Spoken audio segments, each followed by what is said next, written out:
बनावटी जिंदगी अनमोल खजाना पुस्तक में महाराज चरण सिंह जी हमें बताते हैं, किसी से भी पूछकर देख लो, किसी को फुर्सत नहीं है।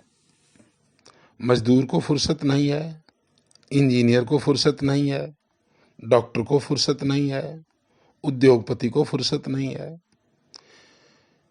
किसके पास आराम करने का समय है? किसके पास विश्राम के कुछ पल हैं? किसी के पास नहीं। तो फिर इस सारी उन्नति और इस सारे विकास से हमने क्या पाया? हम अपने लिए 1 घंटे, आधे घंटे तक का भी समय नहीं निकाल पाते जिसमें हम तनाव रहित होकर सुख चैन से बैठ सकें। हर व्यक्ति मानसिक तनाव से ग्रस्त है। सबके चेहरे पर तनाव दिखाई देते हैं। लोग एक साथ मिल बैठकर अपना तनाव दूर करने तथा उसे कम करने के लिए थोड़ी देर हंस बोल भी नहीं सकते। इन सब का परिणाम है बढ़ते हृदय रोग, डायबिटीज, ब्लड प्रेशर। हमारी पूरी जिंदगी बनावटी हो गई है। हम हंसना भूल गए, आंसू बहाना भूल गए। हमारी मुस्कुराहटें और हमारे आंसू बनावटी हो गए। इसमें सारा कसूर विकास का नहीं है। विकास और तरक्की ने हमें जो कुछ दिया, हम उसके कैदी बन गए। असल में ये चीजें हमारे फायदे के लिए, हमारे इस्तेमाल के लिए बनी थी।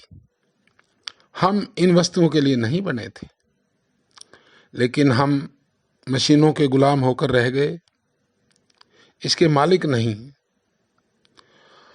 हम इनके कब्जे में हैं, न कि हमने इन्हें अपने कब्जे में लिया हुआ है। इस सारी तरक्की की बागडोर हमारे हाथ में होनी चाहिए। हर व्यक्ति को पर्याप्त खाना मिलना चाहिए, सिर पर छत होनी चाहिए, जीवन शांतिपूर्ण होना चाहिए, किसी के भी मन में तनाव नहीं होना चाहिए। माता पिता को बच्चों के प्रति प्यार होना चाहिए और बच्चों को अपने माता पिता का आदर सम्मान करना चाहिए। यही वो मूल्य हैं जिन्हें प्रत्येक व्यक्ति जीवन में संजो कर रखना चाहता है। यही जीवन के आधारभूत मूल्य हैं। अगर जीवन में मूल्य ही नहीं रहे तो इस सारे विकास का हम क्या लाभ? इस सारी तरक्की से हमें क्या फायदा? कहते हैं, मैं आधुनिक विकास और वर्तमान सभ्यता के खिलाफ नहीं हूं, लेकिन हमें किसी भी कीमत पर मनुष्य जीवन के आधारभूत मूल्यों के साथ समझौता नहीं करना चाहिए। हमारे पास फुर्सत के पल भी होने चाहिए। हम एक सादा, सरल और तनाव रहित जीवन जीना चाहिए। हमें परिवार में एकता और शांति का भाव होना चाहिए। अपने बड़ों के लिए आदर का भाव होना चाहिए और हमें बच्चों की उचित देखभाल करनी चाहिए।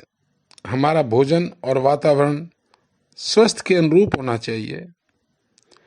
हमें दूसरों के प्रति हमदर्द और सहायक होना चाहिए। हमारे विकास की यही दशा होनी चाहिए। यदि हम अपनी दुनिया संचार माध्यमों द्वारा बताए गए झूठे वादों पर बसाएंगे तो हम इन संचार माध्यमों के खोखलेपन और बनावटीपन में बह जाएंगे, जिसका आधार केवल लोभ है और कुछ भी नहीं। हमने आपको पूरी तरह से विकसित करने का यह अवसर गंवाकर हम मन को स्थायी शांति और भीतर की अनोखी खुशी तथा आनंद प्राप्त करने का अवसर भी खो देंगे।